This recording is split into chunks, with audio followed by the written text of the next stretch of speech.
This is the Marriage, Kids, and Money podcast with Andy Hill.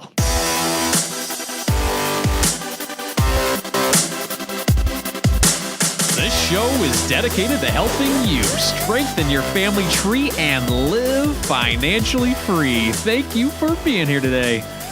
On the first Monday of every month, I like to shake things up a bit. The first thing we're going to do today is answer a question from the Marriage, Kids, and Money community. Second, we're highlighting our Money Master of the Week. And just for the people who have not heard about the Money Master of the Week segment, this is for someone who has had a recent financial win, and we want to honor that victory right here on this show. And lastly, we've got our FinTech Spotlight segment. This is a quick interview with Birch Finance talking to us about how their free app can maximize your credit card rewards. I like it. I essentially like finding companies that are doing some cool, helpful, money-related things and then sharing them with you guys. Without further delay, let's get rocking on this week's show.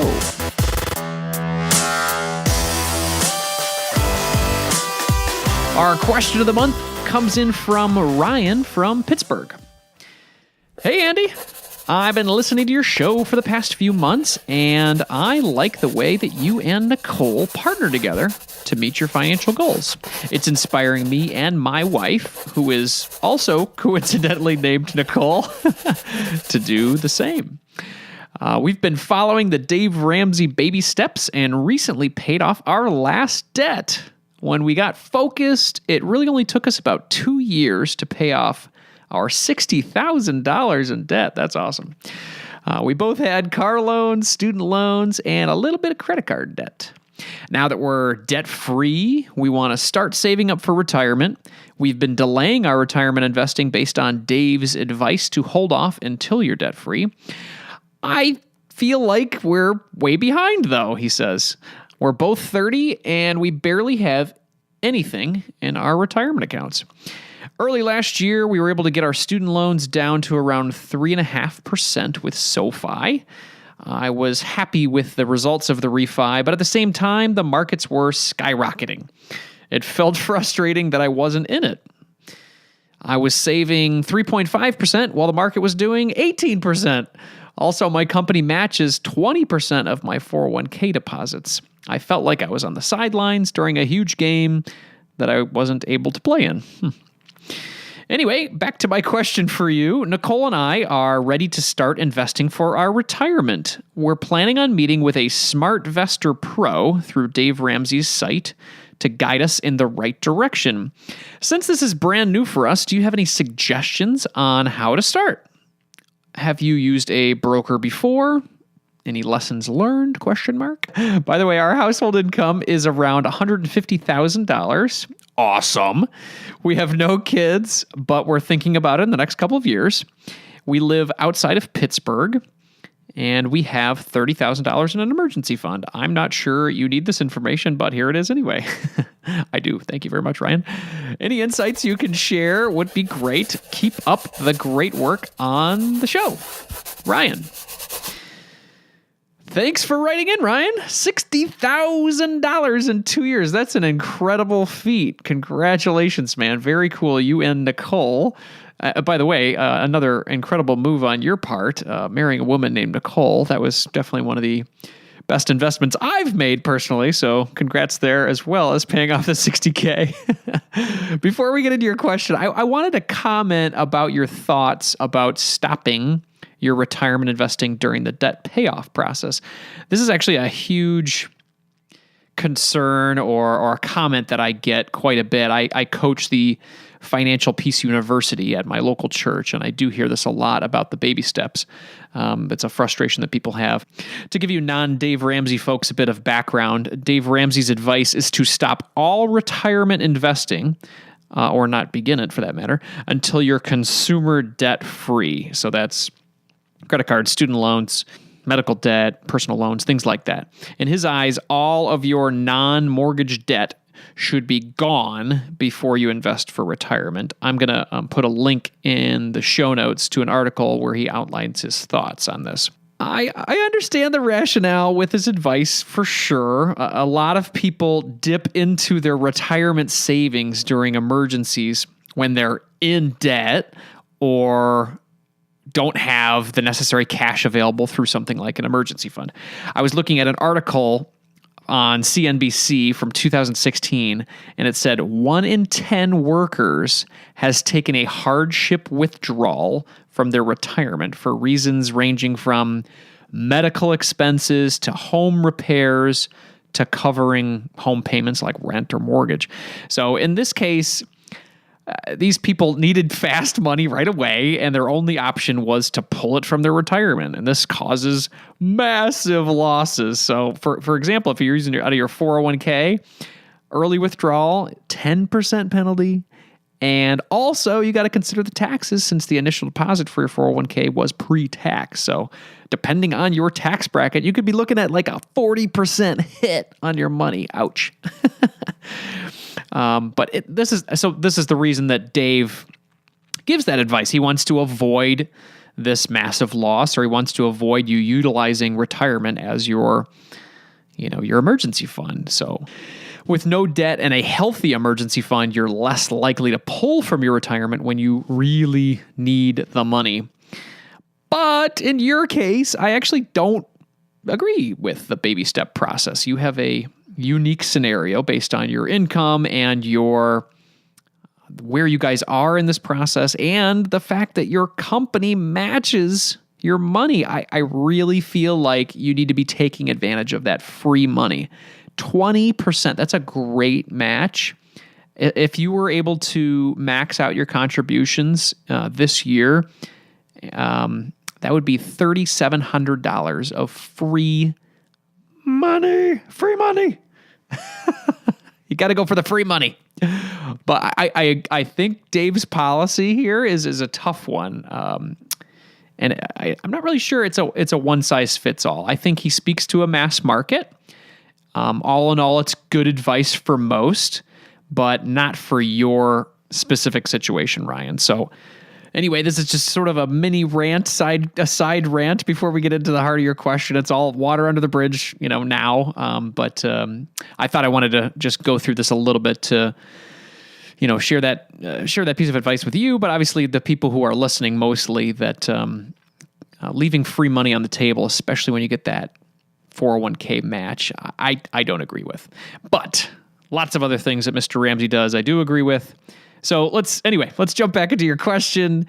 What should you do before meeting with this new financial advisor? With this, I have some personal experience as well as speaking to some really smart folks over the past year and a half in the financial advising industry, or former advisors, or even people who've just built wealth for themselves personally. So I've got 5 pieces of advice that I want to share with you based on that experience. Number 1 is to educate yourself before meeting with an advisor. I know the point of working with a financial advisor is to have them help you with all of the difficult and complex decisions involved with retirement planning. But if you're not careful, that could potentially cost you hundreds of thousands of dollars. That might sound like hyperbole right there, but I'm being super serious. The advisor fees associated with a 30 to 40 year relationship can really add up. 1% here, 2% there. It can actually eat up a big chunk of your retirement earnings. I want to recommend 2 books to anyone before they meet with a financial advisor. The first one is called Money Master the Game by Tony Robbins. You guys probably know Tony Robbins from his life coach background, but he actually dove into this really interesting book where he interviewed millionaires and billionaires about how they earned wealth and really broke it down. And one of the major pieces of that book was about how the financial advising industry works and how much money you're truly paying by creating a partnership there. So anyway, first one, Money Master the Game by Tony Robbins. Highly recommend it. The second one is called The Simple Path to Wealth by J.L. Collins. This book breaks down the complexities of investing and which essentially makes it a little more simple for you.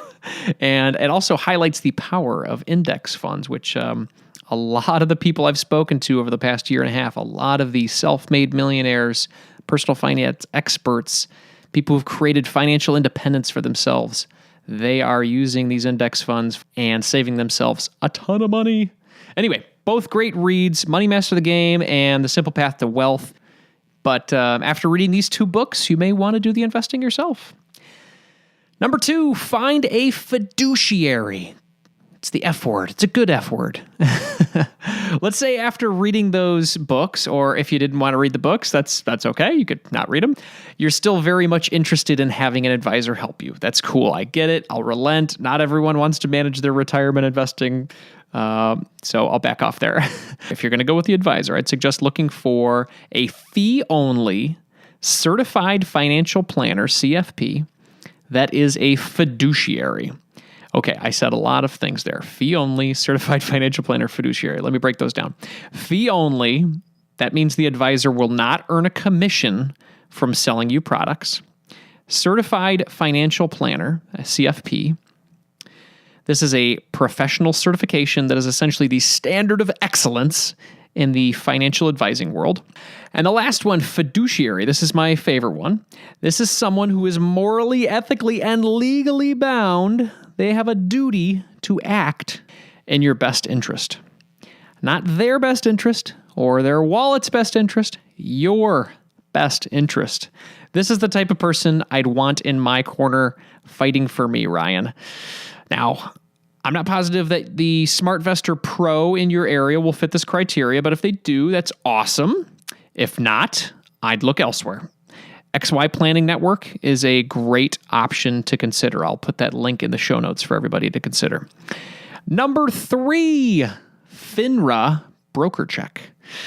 Once you find someone that you're excited about, whether it's the SmartVestor or XY Planning Network or your Uncle Jim or some dude you found on Craigslist, go to the FINRA broker check website. And I'll put that resource in the show notes. But this resource will tell you some important things about your new potential advisor, this friend you're going to have for 30 to 40 years. It's going to share their education and credentials, where they've worked, and any complaints or disclosures they have on their record. If you're going to put $1 million in someone's hands, you want to know as much about them as possible. $1 million of your dollars, that is. Not just $1 million, your hard-earned money. Let's make sure we know who these folks are. And I say at least $1 million, Ryan, because you're 30 years old and you've got no debt now and you make $150K per year. So you and your wife, Nicole, will be millionaires in no time. I guarantee it. So number 4, ask lots of questions. Once you've narrowed down your candidate, Ryan, ask that person a lot of questions over the phone or on email before you meet them in person. Here's 5 that come to mind right away for me. Number 1, if they did have a disclosure, an open complaint on that FINRA broker check thing I told you about, ask them, can you please explain this disclosure that you have on FINRA broker check here? And it's a great first question to start with. Number 2, are you a fiduciary? If not, why? Why not? Number 3, can you explain your fee structure to me? You've got to understand these costs, Ryan. This is the most important part.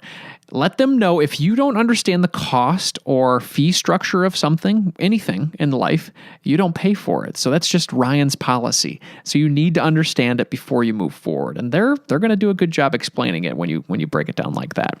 Number 4, what does our relationship look like after our initial deposits? What type of interactions are we going to have going forward? So this kind of gets to that communication piece. And number 5, how do you typically communicate with your clients? So this kind of 4 and 5 are together here, but how do you typically communicate with your clients? In person, over the phone, email, text, Snapchat? You want to understand what this relationship looks like because, again, you're going to be partnering with this person for quite a while and you want to make sure that you're on the same page. Based on all this information, Ryan, you should get a good sense of how the relationship will go going forward. And number 5, the last step here, meet in person. And if you're working with a virtual advisor, at least do a video chat. At least for me, I feel like when you're able to see somebody's face, get their personal reactions to these important questions, it just gives me a more personal feeling about who I'm working with. And when you're talking and you're kind of having those conversations, what type of feelings are you getting, Ryan? I mean, are you getting feelings like this person is out for your best interest? Are you getting feelings like they're trying to help you to learn, or are they just trying to convince you to buy something you don't need? Make sure you're feeling warm and cozy before you move forward. This is also a good time to discuss your specific situation and how they may help you. Some advisors offer a complimentary plan to show you how they would work as your partner. So when that plan comes together, make sure you understand how much it's going to cost you. I know we already talked about this, but I want you to really understand the costs associated with it, monthly, annually, with each of the funds that they purchased. How do the expense ratios of the funds factor in? Get a good understanding of all of the costs that are associated with it. You could probably tell from my tone, Ryan, that I've been burned in the past in this situation. Yes, I didn't ask enough of these questions when I got hooked up with somebody originally, and that person was more interested in selling me products than helping me and my family win in retirement and college planning for our kids. So in short, we lost some money when we really shouldn't have from some poor advice. But honestly, I blame myself for not asking the right questions, not educating myself beforehand. But never again, Ryan. And that's why I wanted to answer this question for you today, too, as passionately as I am, because I feel like from bad experiences, sometimes great things can come out of it. That financial loss for me was one that jolted me into action. I wanted to learn as much as possible following that so it would never happen again. Now, we are on a much better track for a retirement savings path. I am definitely not an expert when it comes to retirement planning or which funds to pick, but I do like simplicity.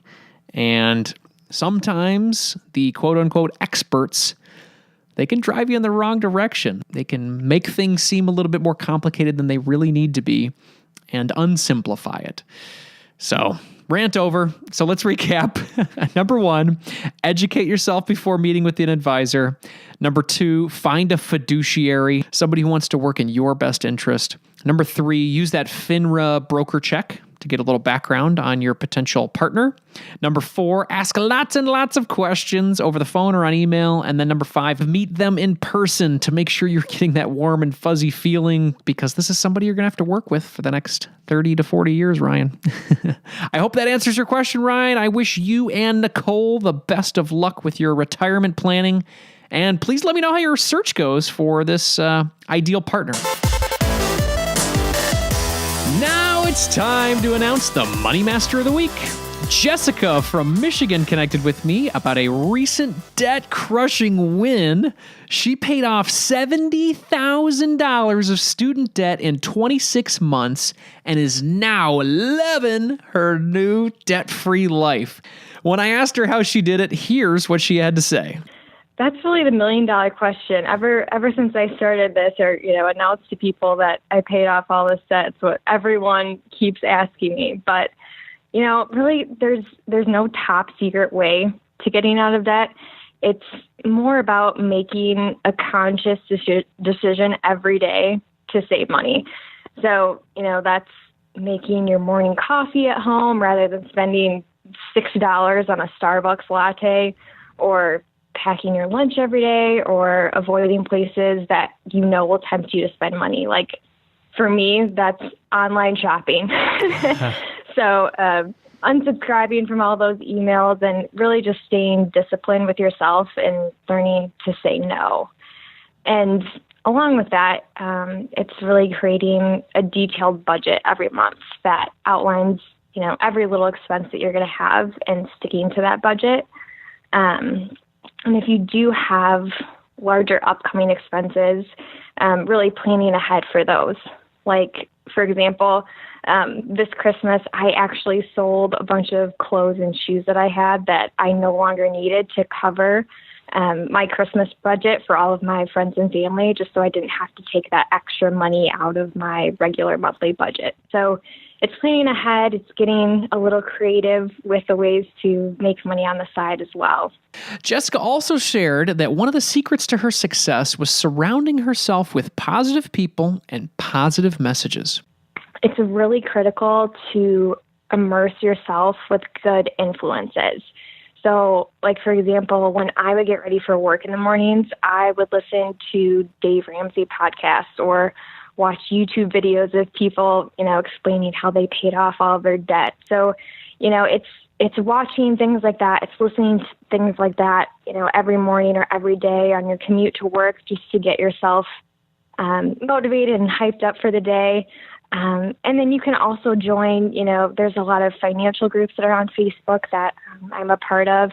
And it's really great to just have those accountability partners and have all those people that are paying debt down like you are. Now that she's debt-free, she's not stopping there. She's planning on growing her savings and buying a nice, reliable car for cash. I asked her what advice she'd have for others who are diving into their mountain of debt like she did, and here's what she had to say. No matter how much debt you have, so whether it's $10,000 or $100,000, you really can do it, because I think so many people focus on the number itself rather than just making those small steps to save money, and really just, paying off debt one day at a time. You can absolutely achieve your goals by taking it one day at a time rather than looking at a giant pile of debt sitting in front of you. Jessica, thank you so much for this positive message of inspiration, and congratulations for being our Money Master of the Week. Do you have a recent financial victory that you want to share on the show? I would love to hear it, everybody. Please email me at andy@marriagekidsandmoney.com or leave me a voicemail at marriagekidsandmoney.com/voicemail. For the last portion of the show today, I want to share an interview I did with the CEO of Birch Finance, Alex Cohen. He and I caught up at a financial conference called Fincon this past fall. As I mentioned at the top of the show, Birch Finance has a helpful app that helps maximize your credit card rewards. Since Nicole and I jumped back into the world of credit card rewards last year after going without them for 5 years because I was nuts, now I'm all about maximizing the benefits that come with them. Let's dive into this chat with Alex Cohen from Birch Finance. Oh, and before we get in there, if you remember from past episodes about my time at Fincon 17, I lost my voice a little bit. So you're going to hear a whole new Andy voice coming up. So here's the interview with Horse Andy and Alex Cohen from Birch Finance. So how's it going, Alex? It's going great. Thank you for having me. Excellent. Well, I had the chance to see you guys accept a big reward here last night at the Fincon 17 Expo here in Dallas, Texas. You guys were the recipients of the FinTech Award, so congratulations for you guys on that one. Yeah, thank you so much. We competed with some other great startups, and ultimately everyone loves credit cards, so it worked out well. Absolutely, absolutely. We all love credit cards when it can provide you the benefits that come with credit cards. Obviously, it takes a lot of responsibility to own a credit card and, carry that responsibility throughout life. How are you guys taking advantage of credit cards right now for those that are responsible enough to have them? Yeah, definitely. So for those who don't carry credit card balances, rewards can be super lucrative. Everything from 5% back in different quarters to now Uber's launching a card where it's 4% back on dining unlimited. So it is really lucrative to hold credit cards, put your daily expenses on them, as long as you don't overspend to earn more rewards.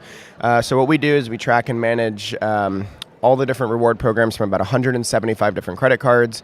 And then when you download the app, it's called Birch. We actually help you manage, track, and optimize all those rewards to make sure you're getting the most value with every dollar that you spend. Excellent. How long has the company been around, and how has the adoption been? Yeah, about 2 years. We have thousands of daily active users. We're adding new credit cards every single week. People really love the app. Our average mobile user uses it about 3 times a week.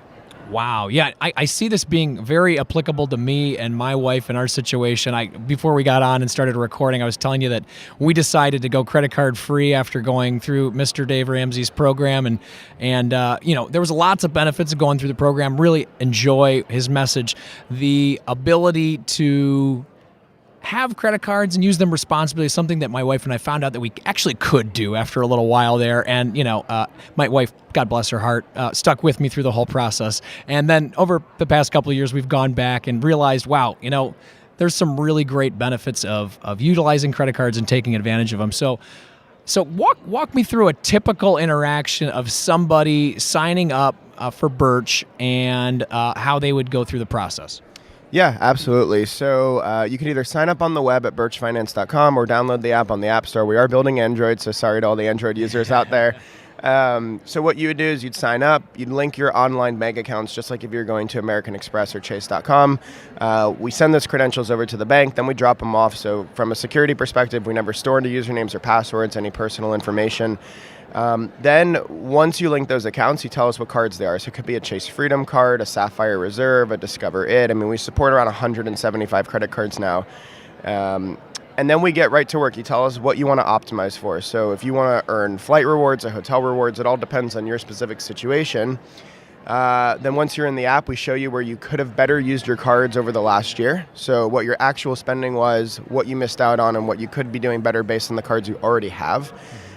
If you only have one card or no cards at all even, we can actually look at your debit card spending, compare it to over 120 cards that are available on the market, or compare your spending on your reward cards to those cards as well. Recommend the best cards for your spending and whatever you want to optimize for. Excellent. So you talked about a typical situation for people then. So let's say my wife and I want to go somewhere next year on a family trip. You guys are then optimizing my current use of credit cards or making suggestions on how we can get there. Is that right? Yeah, exactly. So you would tell us, hey, I want to earn flight rewards. I want to earn hotel rewards, which would probably be the 2 big expenses on that trip. Then if you're interested in applying for a new card, we'll actually show you all the cards and how much you could be earning if you put all your spending on those cards. We try not to over-include things like sign-on bonuses, but we try to look at it more from a holistic perspective of what's your spending, what's the value of this card past the first year when that sign-on bonus doesn't apply then. Got it. So it's more along the lines of the cards that you have and how you're currently using them on a day-to-day basis as opposed to the benefits of the sign-up rewards. Exactly. Yeah. So we don't care if you don't apply for a new card. If you have multiple cards, we want to help you manage and figure out how to understand those first. And then, yeah, we'll show you, hey, for restaurants, use this card in your wallet. For groceries, use this card. If you already have the cards, we want to make sure that you're getting the most value. Then, of course, if you're interested in a new card, we show you the best recommendations. It makes a ton of sense because we get these cards and we hear, cash back here, or there's certain times on a certain quarter where you can get more percentage. It's a lot to track when we do our everyday life. So it sounds like you guys are simplifying that. Is that a major benefit of the system? Yeah, that's one of the big ones. The second one is obviously the big question is always how much is this point worth or how much is this mile worth, and I don't know how to actually redeem them. And so we write a lot of guides on, hey, here's how to use your Hilton points, here's how to use your Marriott points, whatever it is. But more importantly, with every purchase, we calculate a reward value. So to give you a real example, I have the Chase Sapphire Preferred card. I earn 2. Great one. Yeah, good card, great travel benefits. I'm not being paid by Chase to promote the card, I promise. I also have a Citi thank you in my wallet and some others. But yeah, so that's a good example. So I have a Citi thank you card and a Chase Sapphire card. On dining, I believe I earned 2 times on the Chase card and 3 times on the Citi thank you card. Don't quote me, I don't know it off the top of my head. Good example. But those points are worth different amounts. So if I go make a purchase at some restaurant and it's $50, I'm going to earn 100 Chase points or 150 Citi thank you points. We then convert both of those to a dollar value based on how much they're worth for what you want to redeem for, because it changes. For a Citi thank you point is worth a different amount on a flight in a hotel than it is on true cash back or gift cards. So depending on what you set your preferences for, we then calculate all those reward values and show you the real dollar value of what you're earning. So you are then about to go to a restaurant. How do you indicate what you're about to spend? I mean, how does the system know, hey, I'm going to this restaurant right now and here's what you should do? Yeah, so I'll show you. Unfortunately, obviously, we can't show you. That's okay. We're sorry, everybody. audio show. So there's a little button in the middle that looks like a GPS compass, and it actually pulls your geolocation where you are in real time, and it shows you the stores nearby. So if we were going to eat at the kitchen table right now, which is next to the Sheraton, it would show me to use my Chase Sapphire card to earn 2 times the dollars, or 2 points for every dollar I spend, versus these cards in my wallet. Because even though you see here I earn 2 Citi thank you points, they're only worth a cent each, versus these are worth 1.3 cents. Got it. So everybody, what we're looking at is essentially if you were to pull up your Google Maps and say, hey, what are the restaurants around me? It's kind of almost just like that, but in the Birch app saying, hey, here are the restaurants around you. You guys are looking to go eat. Here's how you could utilize the credit cards that are in your wallet right now to your maximum benefit. So it's as simple as all of the apps that we love to use right in your iPhone. So very cool. So you mentioned, we started to talk a little bit about this, maybe this group of people that has all of these points that are just accumulating and they don't know how to use them. Are you finding any of the users of your new system just had these all banked up and just weren't using them properly? Yeah, to be honest, we don't know. We don't do a lot of stuff with the redemption side just yet. So we're more about earning, how to make sure you're getting the most value with every purchase. Helping people redeem rewards is on our list of things to do. We'd love to be able to automate the process for everyone from the point where you earn to when you go to redeem those for a trip. So we don't actually know if people are hoarding their rewards. Most likely they are. All these airlines and hotels are having big problems right now where their balance sheets are actually becoming so large because people just aren't redeeming rewards. And they're worth a real dollar value. They have to report it.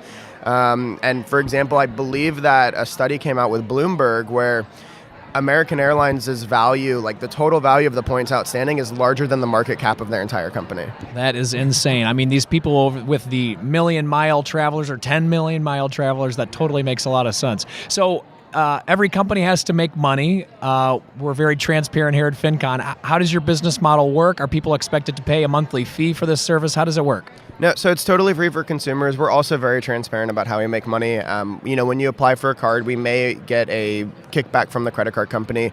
We keep our recommendations totally unbiased. So it is how much value will this card provide you? If we get paid for it, great. If we don't get paid for it, as long as you get the right card. And we try to be unbiased with every single thing that we do. But yeah, credit card recommendations, it is a big business. Look at Credit Karma, who did $500 million last year. But we'd like to provide better recommendations and still get paid. We look at it as a win-win for everyone. Yeah, I'm a fan of Credit Karma. I also use Mint. So same sort of model there where you're getting the benefit of the free service, but then, you get served up some opportunities and you can choose to use them or choose to not use them. So that seems to make a lot of sense, and a lot of people like that type of model. You mentioned earlier about security. We just touched that a little bit. Obviously, in the fintech world, that's probably a big question you guys get a lot. We're sharing a lot of our data. We want to make sure we're protected. Equifax, good God, help people feel comfortable about using this system. Yeah, so we haven't had any sort of pushback from people when it comes to signing up or linking their accounts. We really don't store anything that's tied to you as a person. So, not to get too technical, but transactions are separate from you as a user in our app. Again, we don't store your bank usernames or passwords. We just verify with the bank the first time. Then we use a token to communicate. Everything lives under layers of security in Amazon's, big server farms out in Virginia. And then, it's totally bank compliant, same security that the banks use. My co-founder used to build enterprise security at American Express, so we've got domain expertise in the space, not just a couple guys going into it trying to hack some stuff together. You guys heard it. Birch Finance is helping us to take all of our credit card rewards, aggregating them together, and serving us up the best possible solution for us to maximize it, have some fun, enjoy things, get dinner, and really take advantage of these points. We don't want them sitting in our accounts and messing up people's balance sheets. We want them to be positive, giving a positive influence on our lives. Where can people learn a little bit more about Birch Finance and maybe download the app? Yeah, absolutely. If you search for Birch in the App Store, we'll come up as the first result, which is always fun in front of Birchbox, And then or you can just go to our website, birchfinance.com. If you don't have an iPhone, or if you have an iPhone, you can sign up on the web as well. You'll get all the same functionality outside of using the card in real time, because we can't do that on a laptop. Excellent. Well, Alex, thank you so much for your time. Congratulations on creating a really exciting app that's going to really help people out and maximizing their credit card rewards. And congratulations on your fintech victory last night. That must feel great. So congratulations, man. Yeah, thank you so much for having me. I hope it's helpful to everyone who's using it, all the listeners. I hope everyone enjoys using the app. And we have a little chat bubble, so if there's feedback, definitely let us know. I sometimes respond to most of the support tickets still, but we're there to help. Excellent, man. Thank you. I hope you like that fintech spotlight of Birch Finance. I like finding these cool apps, tools, and services that make your life easier, and I just want to share them with you. Oh, and I like when they're free, right? Birch Finance, free. So I don't know about you guys, but free is absolutely my favorite price. You'll find all the links and resources for today's show at marriagekidsandmoney.com/session72. In honor of International Women's Day coming up this week, and to honor all of the incredible women in my life, we have an excellent lineup of female financial rock stars this month. Next week, Jamila Souffrant joins us to tell us how her family influenced her personal finance journey, including saving over $85,000 in 1 year. The week after that, we're going to have Michelle Schroeder-Gardner join us and tell us how she developed an online business that netted her over $1.5 million in 2017 alone. And at the end of the month, I'm bringing back my good friend, personal finance expert, and author, Elle Martinez, to talk to us about how we can craft the perfect money date with our spouse. There's some incredible stories and advice heading your way this month, everyone. In the spirit of growth and inspiration, I'm going to end the show with a quote today from Jackie Joyner Kersee. It's better to look ahead and prepare than to look back and regret. That's a great way to start the week, everyone. Carpe diem.